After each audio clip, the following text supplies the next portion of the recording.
Hello everybody, it's Siobhan again from At One Wellbeing. So we have been, oh my goodness, how many videos is this? I've done 11 or 12 videos for Nishi. Really focusing at this present moment in time on encouraging us and supporting us to be well, to feel well, to function well, and really to look after our well-being. And you know what, when I reflect back to the start of lockdown and the feelings that I had and the emotions that I had back then, and how things have changed for me as an individual, and I'm sure things have changed for you too, simply because when we come out of lockdown, there was a wee bit of light at the end of the tunnel. But things are changing again, and you know what, even from my own perspective, I think the most important thing and the most valuable thing I can do for myself is to look after my own mental health and well-being, because it is so important and so crucial to our quality of life. So we have covered a number of topics over the series of videos that I have completed. And I sincerely hope that you got at least one or two things out of those videos, because you know what, our mental health and well-being is very personal to ourselves, and looking after it really is a key responsibility in our own lives. And I know sometimes when we're feeling really low and feeling really down, it's really difficult to motivate ourselves to look after our good mental health and well-being. But what I want to do today is kind of maybe like try and pull it all together and to see what practical steps that you can take as we go into another phase, a different type of feeling, a new like semi-lockdown, and what it is we can do to motivate ourselves to really look after our mental health. Because I think by the way people are talking about this, you know, the next 3 to 4 months is going to be a bit bumpy for us all. So what is it that we can do to maintain our good mental health and well-being? And you know what, even to, you know, take care of the small things, take care of how you talk to yourself, take care of how you treat yourself.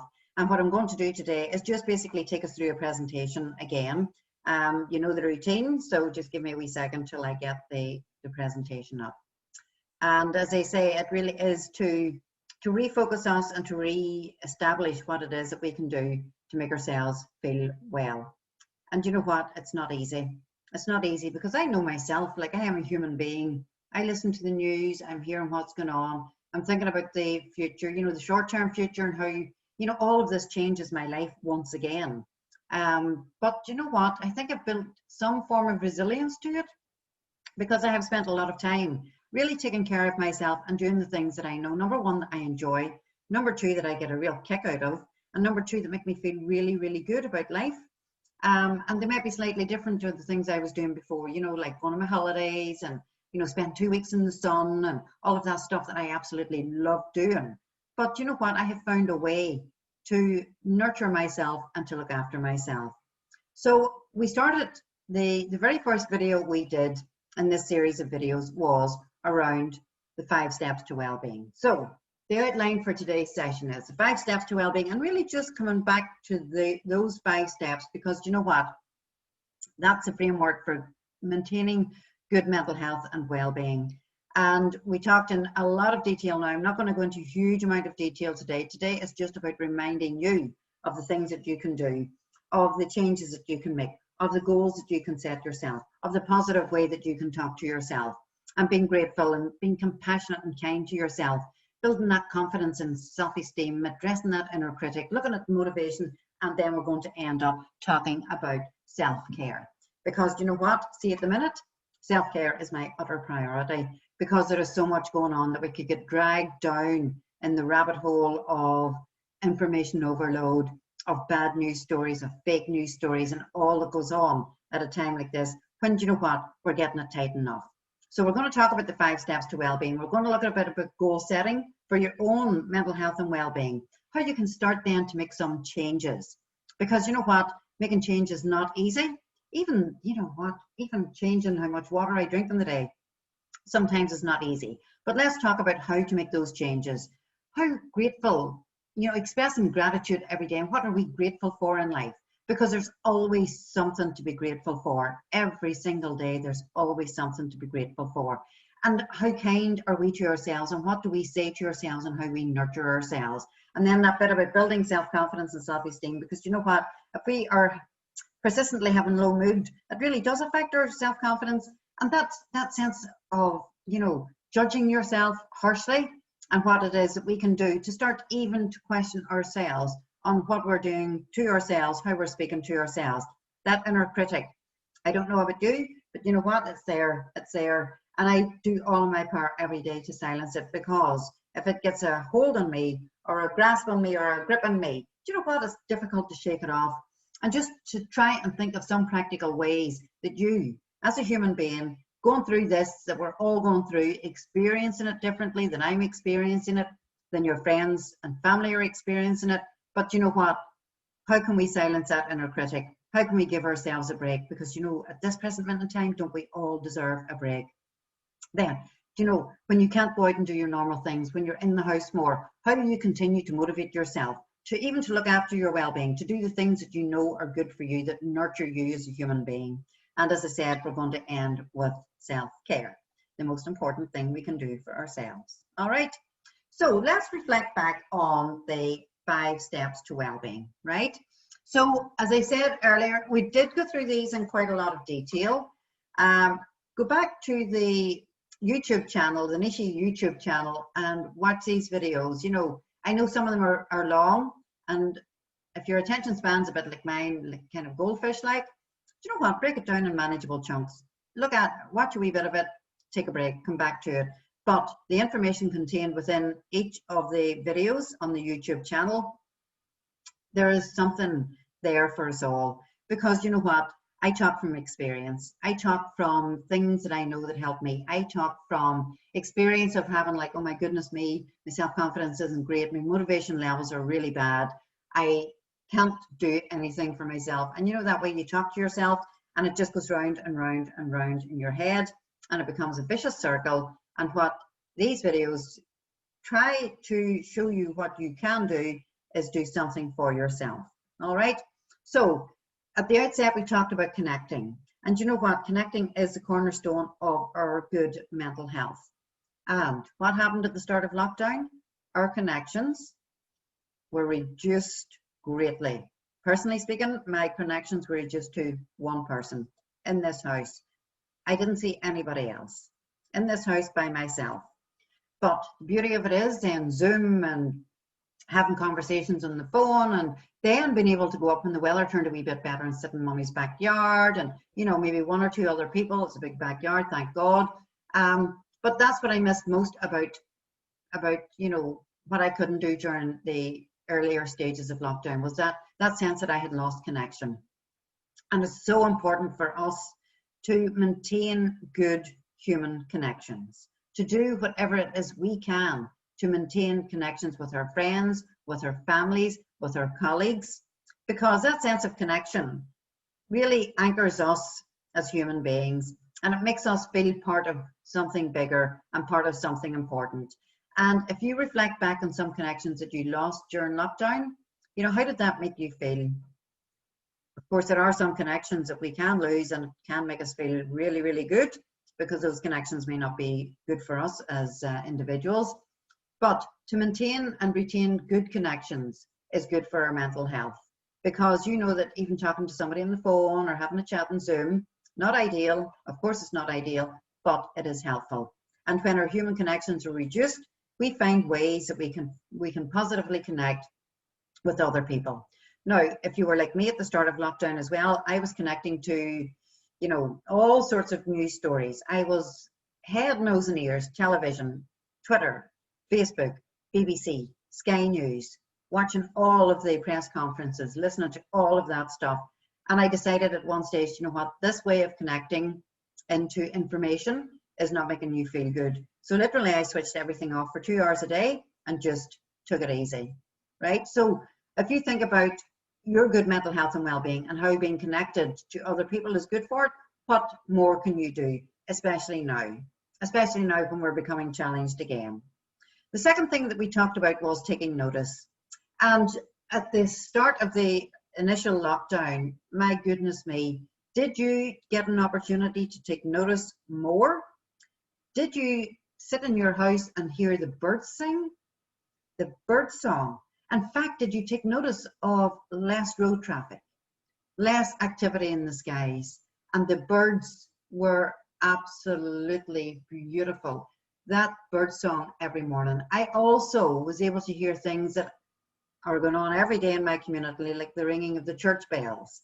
If there was something that anchored me to this community, it was the sound of the church over here and the church over in Innisrush ringing their bells in tandem. And it was the most amazing feeling to make me feel part of something just through taking notice of the sounds that were going on around me. And then as the weather started to get better, oh my goodness me, everything turned greener and it was beautiful, and I had time to take notice. And you know what that did?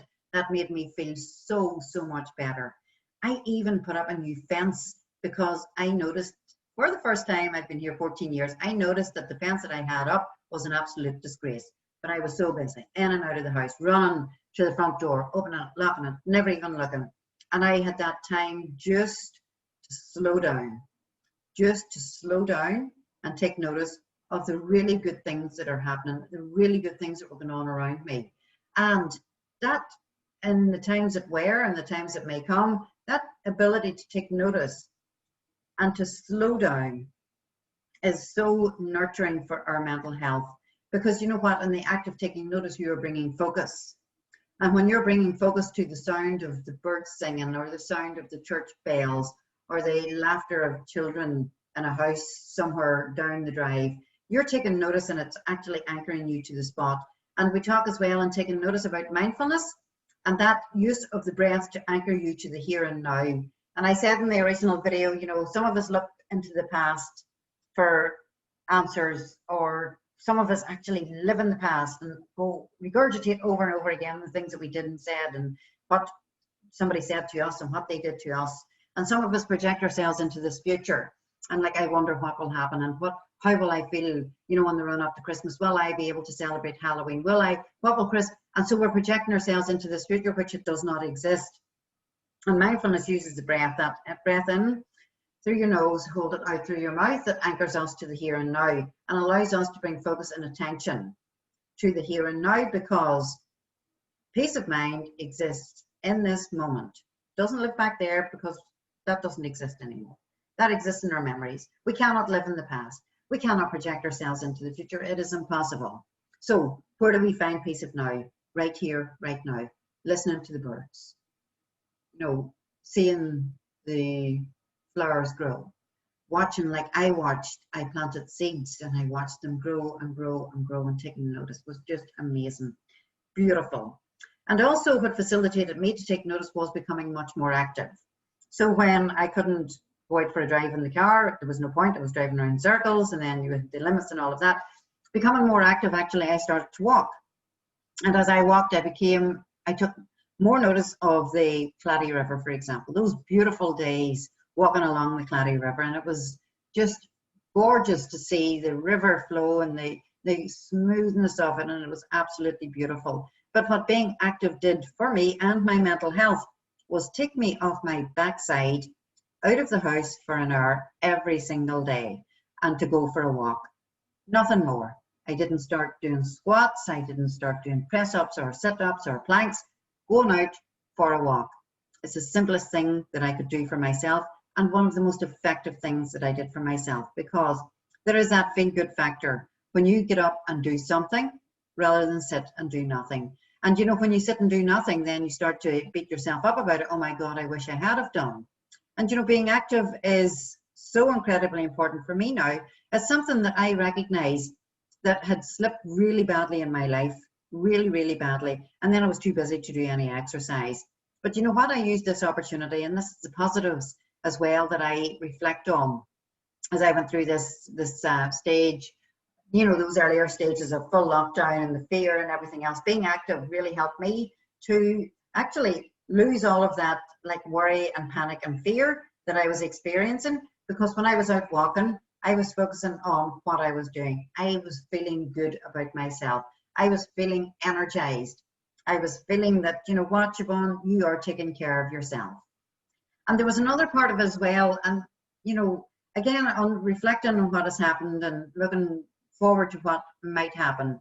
We don't know what's going to happen, but indications are that there is going to be some form of lockdown again. What is it that we can give, not to others so much now, but give to ourselves? And we're going to talk about self-care later on. And what is it that we can give ourselves? Number one, give yourself a break. Number two, give yourself permission to feel how you feel without letting it get a hold on you. Give yourself permission to rest. Give yourself permission to take that walk out in the garden. Nurture yourself. This is so, so important in taking care of yourself right now. We can also give to others as well, you see, and there's something that really makes us feel good about giving to other people, whether that is doing somebody's grocery shopping for them. And listen, I'm sure you know of all of the good stories about how communities came together at that time, and even now communities are supporting each other in a way that sometimes I think we have forgot to do. We're giving time to other people, we're giving support to other people, and we're giving help to other people. You don't have to give a gift. All you have to do is give 10 or 15 minutes of your time to support somebody else, to lift a prescription or do whatever it is that they need. And that builds really positive feelings about yourself and positive mental health as well. And the last one of the 5 steps to well-being is to keep learning. Well, my goodness me, what did I not learn? Number one, about myself during lockdown. I learned that, you know what, yes, I am fallible. Yes, I can be floored. But you know, once I was floored and once I found myself unable to dust the hearth, for example, because I was like, so, oh my goodness, what has happened? This is all change. I don't like this change. And that conversation I was having myself. When I began to accept that this was a situation that I did not cause, that it is what it is, it was what it was, then I learned, you know what, Siobhan, you have the resilience within yourself to get up and go again. And that's exactly what I did. And you know, I am ashamed to say this, and I hope that you never see this part of the video, that you don't even get this far, but I learned how to scramble eggs in the microwave. Ta-da! Aren't I just wonderful? I also learned quite a lot about the fact that I love to paint and decorate. So I was doing a lot of painting and decorating. I was planting flowers. I mean, I planted these double begonias. And you know what, when you see them, they're double begonias about that size, its head's about that size. Well, these things grew arms like rhubarb. And I was like, is that rhubarb or is that a double begonia? And then later the flowers come out and they were vast. And there was something really, you know, I felt quite proud of myself, from a seed to a massive, massive, massive big flower. So I learned that, you know what, I do have those things that I enjoy. And it's the small things, it's things I actually forgot about. You know, I grew up on a farm and I used to love being outdoors. I used to love planting things. And me and my brothers had a garden behind the hay shed, and we nurtured those plants. And there's just something that I remembered about that I just love, to learn new things, to do new things, and to do things that I once did, and to relearn the enjoyment of the simple things in life. So that was the 5 steps to well-being, the most evidence-based way for you to look after your good mental health, right?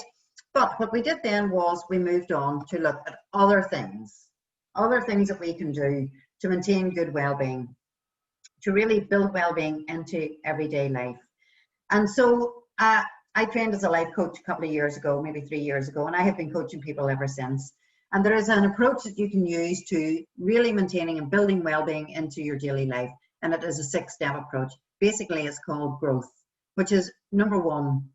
See, when you're thinking about your well-being, right? Or when you're thinking about making any change in your life, goal setting and goal-directed behavior is so incredibly key to getting started, number 1, and to setting yourself a goal. So goal-directed behavior is really key to making changes.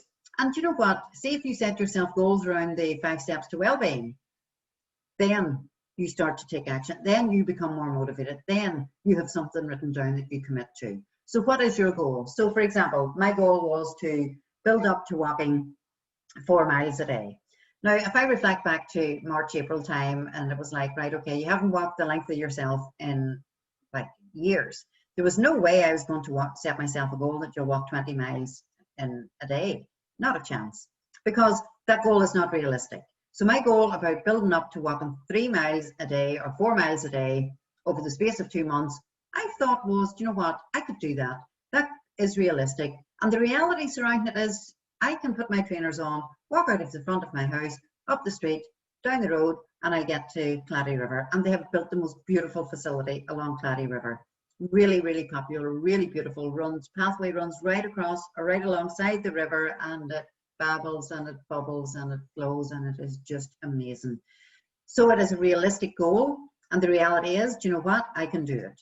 I can do it. My fitness levels aren't that bad. Yes, I reckon I could build up to walking 3 or 4 miles a day. So options do I have? What options did I have at that time when I was thinking about getting up and getting out? Well, you know, option 1 is do nothing. And as I always say, when you do nothing, nothing changes. So the options that I had was to walk down to Port Glenone from here, to walk the country roads, to walk the Claddy River.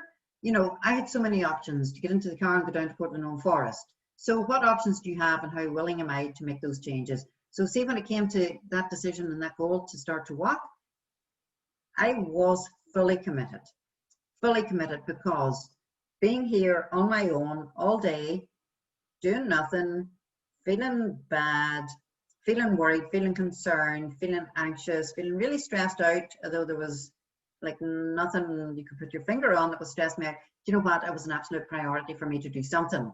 So how willing was I on a scale of 1 to 10 to make that change? Yes, absolutely 10. So what tactics did I use? Well, do you know what? Set the trainers at the front door. So the minute I come downstairs in the morning, I saw those trainers. I didn't hide them away in the cupboard up the stairs, as I had been doing for quite some time. I didn't even want to look at them. So what tactics am I going to use, and what habits will I form? Those habits are so important. So when you decide what it is you're going to do, you know, what tactics are you going to use to do that, and what habits do you need to build into your daily life? For me, the habits I built into daily life was to set a time of the day when I would go, to do that thing about the trainers, setting them at the front door, not to put my walking clothes too far away, because out of sight, out of mind. So I started to create new habits for myself, and those were positive habits and really proactive habits. So when you're thinking about your well-being and setting goals for well-being, use this approach. What is the goal that you want to achieve? How realistic is it? And what is your reality surrounding this goal? What options do you have? Explore them. Explore the options, because if it is around fitness, for example, I walked because, number one, yeah, I wanted to get out for a walk. I wanted to get out of the house. Wanted to become a wee bit fitter. You know, options, exploring them. Well, there was no gyms open. I don't like the gym anyway. I've discovered after many trials and errors with the gym, I don't like it. So options, you have so many options around your fitness. You can do the NHS workouts and the floor and the living room floor. You can do yoga online. You can do Pilates online. But I chose because, you know what, exploring those options, I didn't want to be lying on the floor in the living room. I spent enough time in here. So how willing are you to make these changes? Absolutely. What tactics will you use, and what new habits do you need to build into your daily life to make this stuff happen? Because if you make no changes, nothing happens. So we're going to go on now to look at how to make changes, right? And making positive changes. And sometimes when we think about making changes and to maintaining our good mental health and well-being, and if we want to be more active, if we want to take more notice, if we want to keep learning and give and connect more, don't ever think that everything's bad. Always think about what is working well for you, right? What is working well? So I may have been like down on my exercise, but see that take notice thing. See, I was using meditations and a bit of mindfulness. So there were things and are things that are working well for me. So don't ever just focus on the negative, because if you focus on the negative, negativity breeds negativity. So what is working well, and why is it working well? So when you want to make changes, even to integrate the 5 steps to well-being into your daily life, what's already working well and why is it working well? And if there are areas that aren't working quite as well as the others, what would you like to change? What change would you like to make, right? Identifying the change. Go back to the goal setting. What steps will you take? By when? And what will you do to celebrate it? Because see, when you're going through a process of making any change in your life, don't be focusing on the negativity. Focus on the positive things. What's going really well in life? What is it that I want to change, right? What is it why I want to change? Because once I know what I want to change, then I can be really proactive. And I always say one small step, one small tiny step gets you started on the journey to change. So if you want to improve your mental health and well-being, and you're using the 5 steps to well-being to do that, what small thing can you do? Don't overwhelm yourself. Because if you start to overwhelm yourself by walking 20 miles a day, you're not going to start anything. You're not going to be free enough in your thinking to actually put any step for change into place. But also, you know what, if you want to, and if you are serious about making changes, you need to think about, right, okay, when I'm going to start, when am I going to achieve my goal, what will that look like, what will it feel like for me, and what will I do to pat myself in the back and say, well done, Siobhan, you're up to 4 miles a day now. That is absolutely fantastic. So, I mean, these are just simple questions you can ask yourself. There's much more that we could cover in making change, but as I said earlier, this is just us then reflecting on, we have all these videos that we have done. This will be the 11th or 12th in total. There's so much information there. How can we now, as we are in this situation at 6 p.m. on the, is this the 22nd?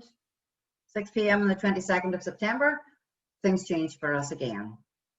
There is more rigorous approaches to being in closed spaces, you know, the bubbles and the number of people that can be in a house at any one time, in a backyard at any one time. These things are all changing for us. We do not want to let ourselves slip in any way towards mental ill health, because I would always say it, we're all walking a fine line between good mental health and poor mental health. And what is it that we can do for ourselves to maintain that sense of well-being, to maintain our good, positive mental health, regardless of what's going on around us, and build that resilience to poor mental health? And these are proactive steps that you can take to really protect yourself, really look after yourself, nurture yourself, be kind to yourself, because none of us want to come out of this and say, oh my goodness me, everything about what I experienced there was negative. You know, even look for the positives, learning how to scramble eggs in the microwave, taking great joy in seeing something that you have planted growing into a beautiful flower, whether you were knitting or you were sewing or doing all sorts of positive things. Remember all of the good things that have happened so far. Don't focus on and dwell on the negative things that have happened, because you know what? We're all in a process. It's a change for us all. And what is it we can do to support ourselves through this? So that leads us on nicely to gratitude and self-compassion. We covered this in a lot of detail in an earlier video, but you know what? As I sit here today in this house by myself, where I live by myself, I express gratitude every day.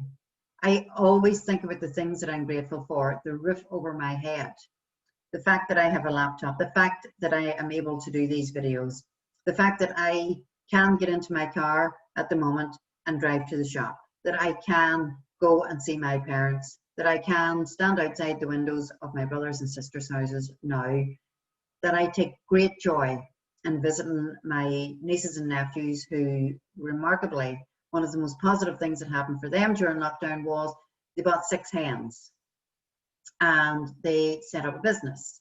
Now, the age range is 10 to 14. Gillian's 10, Fred is 13, James is 14. Amazing. They now have 82 hens and they can hardly keep up with demand. So I'm grateful to have that I can go up and look and see the amazing things those children are doing. I am grateful for my life, such as it is. I am grateful that I am here. So being able to express that gratitude and recognize the things that are good that are happening in your life. Who are you grateful for? What are you grateful for? You know, and expressing that every day, because that changes everything. If you start every day with 3 things you're grateful for and end every day with 3 things that you're grateful for, that actually builds something within you that changes your mindset. And when you're thinking about gratitude and self-compassion, are you speaking to yourself harshly? Are you being overcritical? Are you being unkind to yourself?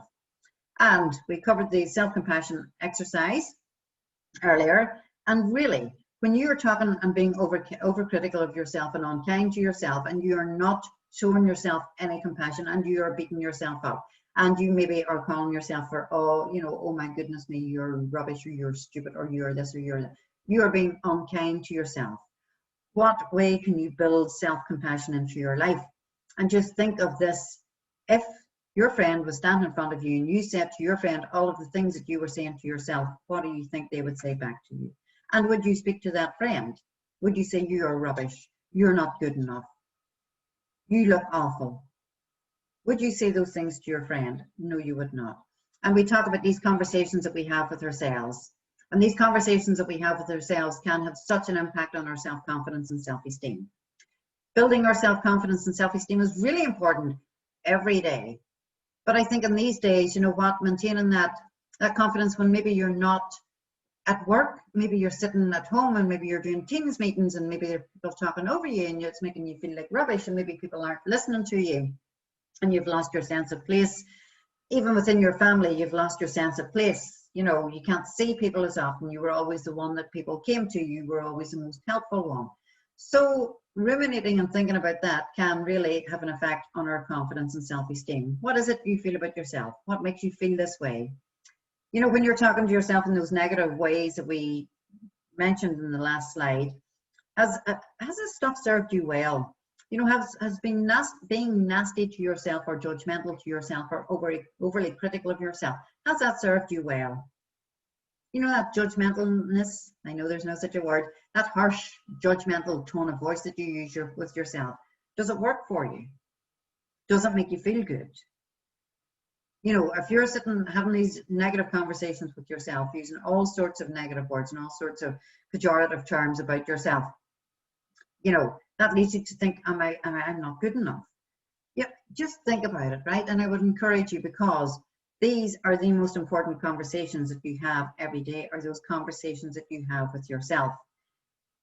Is there anything that you could say to yourself that would make you feel better? I am amazing. I am here for a purpose. I am important. I am wonderful. I am good enough. I am worthy. You know what? Let's change the conversation. Because if you're saying you're so lazy, Siobhan, oh my God, sitting on your backside all day, change the conversation. Say, Siobhan, be kind to yourself. You are worth it. You can do this. You can get up and you can go. You are amazing. You are motivated. You will walk, right? Changing that conversation with yourself is just so fundamental to how good you feel about yourself and what confidence you have in yourself and your self-esteem. Is there anything that you could do for yourself? Or in fact, is there things that you could stop doing that would make you feel better? How would it feel if you were really, really, really nice to yourself? Imagine being really nice to yourself. Oh my goodness me, how very dare you? How very dare you be good to yourself? Like, if you can't be good to yourself, you're the most important person in your life. And I'm going to talk about pouring from the empty cup, and it's under the self-care aspect. You cannot pour from an empty jug. If you don't take care of yourself and nurture yourself and speak kindly to yourself, what impact does that have on you as a human being and how you feel about yourself? Because the more unkind we are to ourselves, listen, I am preaching to the converted, I am sure. If you're unkind to yourself, if you're talking negatively to yourself, if you're judgmental about yourself, if you're harsh on yourself, if you're cruel to yourself, if the conversations that you're having are not the same types of conversations that you're having with your friends in terms of being supportive and caring and loving and nurturing, what way does that make you feel? What impact will that have on your confidence and your self-esteem? I know it, I feel it myself. The conversations I have with myself as I sit in the morning time having a cup of coffee is like, oh my goodness me, and this is going to happen today, and what will and I'm like, oh my goodness, Siobhan, stop. Just stop. Listen, you cannot be having these conversations. You are going to have a remarkable day. You are a fantastic person. You are good enough. You can do this. Can you be nicer to yourself? The answer is probably yes. I know it, and I practice this stuff every day. It doesn't stop me falling into the traps, you know, those traps of negative thinking, those traps of feeling bad about myself. But the beauty of it is I recognize the traps. Nobody wants to get caught in the trap. And by recognizing it, I can extricate myself much more quickly. So recognizing how you speak to yourself, how sometimes you can be unkind to yourself, is really important. And this leads on so nicely to the inner critic. As I said, be aware of how you speak to yourself. It is the most important conversation that you have in the day, right? Do not tolerate unkindness. Recognize it, challenge it, break the habit by using only kind and nurturing words toward yourself. Oh my goodness me. The inner critic is telling you how bad you are. You are rubbish. You shouldn't even try that. You are a failure. You are this, you are that, you are the other. Yep, yep, yep, yep, yep. And so it goes until we start to recognize those patterns and become aware. Do you know what? I'm being overly critical of myself here. I'm being unkind to myself. I'm being, really negative about myself. I am making harsh judgments about myself. And today is the day where I say, speak kindly to yourself, Siobhan. Address that inner critic and silence it. Stop. I am no longer listening to anything you have to say, because you know what? The inner critic drills into any beliefs that you have, any negative beliefs that you have about yourself. The values that you have about yourself, your inner critic will attack those values. So if I value transparency and honesty, and I've said this in the video about my inner critic speaks to me in very low, sneaky terms because I value transparency and honesty. So my inner critic is using that against me. I don't know how yours works, but you will know it. But recognize it, identify it, and silence it. Shut up. Stop. Today I'm having none of you. Today I choose to speak kindly to myself. Today I choose to have the best conversation with myself. I'm going to recognize these habits from here on in, and I'm going to break these habits. And when I see them coming up, what I'm going to say, I will use only kind and nurturing and loving words towards myself, as you would towards a child who fell and scraped its knee. Kind, loving, nurturing words towards yourself. Imagine how that would make you feel. And if you're having like problems with your inner critic, start to really just think, what is it that I can do for myself? I am worth this today. And if I can do one thing for myself today, I'm going to start addressing my inner critic, because that affects everything. It affects your interactions with other people. It affects you, how you feel about yourself. It affects your mood. It affects your self-confidence. It affects your self-esteem. Why wouldn't you do one thing for yourself and try and change that conversation and silence that inner critic? Because all it does is to make you feel bad. So the inner critic is a boyo, as I would call him, an absolute boyo. So if you're feeling really unmotivated, and I think sometimes when there's enforced change on us, it can have an impact on our motivation. I noticed at the very start of this thing, and I would always say, if you're feeling less than motivated, number one, watch the video that I did earlier. It's on the YouTube channel. But here are some things that you can say. Is there a time when your motivation levels were really, really good? What was going on at that time compared to what is going on now? And are you tolerating things in life that are dragging you down? What are they? And is it okay to let them persist? What are your main drivers? So say for me, getting out and getting exercise, well, my main driver wasn't actually to lose weight. My main driver was just to have something healthy and enjoyable to do. So what is the thing that you want to do most? What draws you? What pulls you towards making a change? What motivates you? When you're thinking about the pull and push factors. So my pull factor to do more exercise was to get myself fitter, right? And what was pushing me was the fact that I could not sit in the house any longer. So are there things that you can do for yourself to think about what it is you would like to achieve? If you want to achieve change and if you want to motivate yourself, a key thing actually in this whole area around motivation is sometimes it's really, really, really difficult to do it for yourself. So, you can ask for some help and get some support. A buddy, for example, somebody that you are permitted to walk with, right? And if you can socially distance outside and walk socially distance, it's really great just to have that other person to hold you accountable and really to support you. And you will also find that you support them as well. So for example, me and myself go out for a walk. It's really entertaining. It's such fun. In actual fact, me and my friend Helen go out for a walk. And yes, the conversation is rapid and we're just catching up with each other and what's going on. It's good to talk to people as well. So good to talk to people because, you know what, when I'm talking to her about, and this happened and that happened and this is how I'm feeling about it. Oh my goodness, it's such a relief. Such a relief to feel listened to. So when you're motivating yourself, trying to get yourself motivated, think about the things that you're tolerating. Are you prepared to put up with it anymore? Is it okay to let those things that are getting you down persist? Or would you rather just take one small step? Just one small step. And motivate yourself to do one thing every day. Do one thing. And if we're basing this around the 5 steps to well-being, pick one a day as you build up to integrating these into your daily life. 5 steps every day to make you feel well, to keep you well. So how do you motivate yourself to connect more, to be more active, to take more notice, to give, and to keep learning? What is it that you can do, one small thing every single day that you can do for yourself?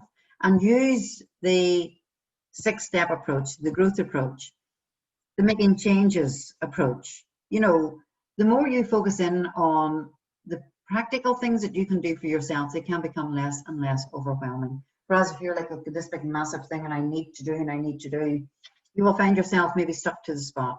And that's where none of us want to be, is stuck to the spot. Because you know what, when you're stuck, you're stuck. It just doesn't feel good when you're stuck. Although we're going to move on now to talk about self-care.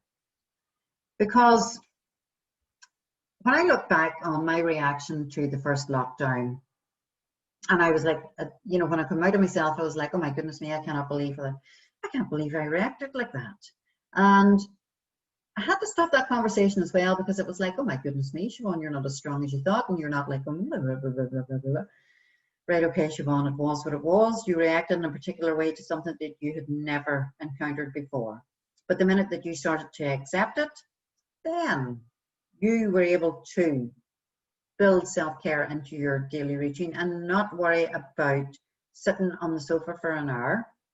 Because you know what? Self-care is not a selfish act. And my reaction and my acceptance and then my self-care and what I did to keep myself well at that time was essential. Absolutely essential for my sense of well-being. So if I decided to take a nap in the middle of the day, oh, so what? I didn't beat myself up by saying, oh my goodness, imagine sleeping in the middle of the day. Look at your woman. No, I took care. I took care of myself, and that's not a selfish act. That was important to me. It actually helped me maintain good mental health at that time. So when you're thinking about self-care, are there things that you enjoy doing? Could you do more of it? Could you take some time out every single day, 15 minutes, 20 minutes, half an hour, just to be by yourself, to read a book, to listen to some music? What is it that you really enjoy doing? Are there things that you could be doing less of? You know, when I reflect back on my pre-lockdown life, I was run off my feet, absolutely run off my feet, hither, thither, all over the place. And what I learned during lockdown is that, you know what? When I was doing that, I thought it was impossible to stop. But during lockdown, what I did recognize was I could be doing less of that every single day. And it was mostly my drive to get up and get out that was making me run like a headless chicken. So I know now, even when we come out of lockdown, I was doing less of that. And oh my God, what an amazing feeling that is. Because that gives me a great sense of relief that I don't have to. I don't have to. You do not have to be. And I'm doing less of that now because it actually was not good for me. So when you're thinking about self-care, you're thinking about what it is you can do to really take care of yourself, whether it's about resting or talking to friends or listening to music, reading a book, crocheting, knitting, you know, tending to your garden, taking some time out every day just to listen to what's going on around you, to see what's going on around you, to go out for a lovely walk, to take in the beauty of the area that surrounds us. What is it that you can do to take care of yourself? And how can you build that into your daily routine? What pledge can you make to yourself today around how you're going to care for yourself? You cannot pour from an empty jug. We know that. So if you don't take care of yourself, what is the consequences of that? I take care of myself every day. Some days more than others, that's fair enough, but it's at the fore of my mind. And you know, I used to always think, oh, self-care, height of nonsense. But at times like this, I think it's much more crucial. You know, when you're busy, and you have like family and all of the experiences that we've had over lockdown, whether it was homeschooling or the children being in around your feet while you were trying to do your work, consistent and persistent Teams meetings, Zoom calls, everything was so busy. What is it that you now know that you need to do for yourself? And what do you pledge to do for yourself today? That empty jug is useless. it's doing nothing for us. And you know what? We want to be strong and well for ourselves. And we also want to be strong and well for our families. Because if you fall down, you know what? It's really, really hard to get up again. If you burn out, really, really hard to regain the strength that you once had. And I can tell you from personal experience, burnout is no pleasure. And recovering from burnout takes a long time. So I want you to recognize and pledge to yourself today. Recognize that you deserve self-care and pledge to take care of yourself, whatever way it is. And things are changing again. And I think self-care and watching and looking after ourselves is going to become more and more important. So listen, that is the end of the session. I hope there was something in it that you found useful. But on reflection, and I think to myself of all of the information that I covered in the previous presentations, you know, that taking responsibility for our own mental health and knowing that there are things that we can do to keep ourselves well, and to know that it's worth keeping ourselves well, because as I said, we don't want to be coming out of this next phase of lockdown feeling worse. What is it that we can build into our daily lives to make ourselves feel as well as we can, the best that we can? And whether that is, you know, building those 5 steps to well-being into daily life, I would encourage you to do that, but do it a bit at a time, right? Do it a bit at a time and set yourself a goal and really look about what it is that you want to change in your life. Changing the conversation, speaking to yourself more positively. Don't listen to the inner critic anymore. Change the story. Build your confidence, build your self-esteem, be kind to yourself, be loving to yourself, and nurture yourself. Because we are worth it as human beings, and we're going through a really, really tough time at the minute. So how can you build more kindness and compassion and gratitude into your life? How can you look after yourselves better? How can you maintain good, positive mental health and well-being? The topics that I have covered are, but for me, make a really important, they're the ingredients to my own mental health and well-being. I know them, I sense them, I feel them. So all I've tried to do over these last series of videos is to be as helpful as I possibly can, to give you some ideas, some tips, some techniques to look after your good mental health and well-being. And you know what? As I say, it's up to us. And I know like maintaining good well-being is sometimes really, really difficult, but we are worth it. We are worth it. And why would we not do our best for ourselves? So that's the end of me. Well, it's not technically the end of me. Of course, it's not the end of me, but that's the end of this session. I would like to thank Anita and the Nishi team and the Public Health Agency for the funding to enable me and Nishi to deliver these webinars. And as I say, I hope you found something really, really useful in at least one of them. Okay, thank you so much. And that's me away, right? Bye.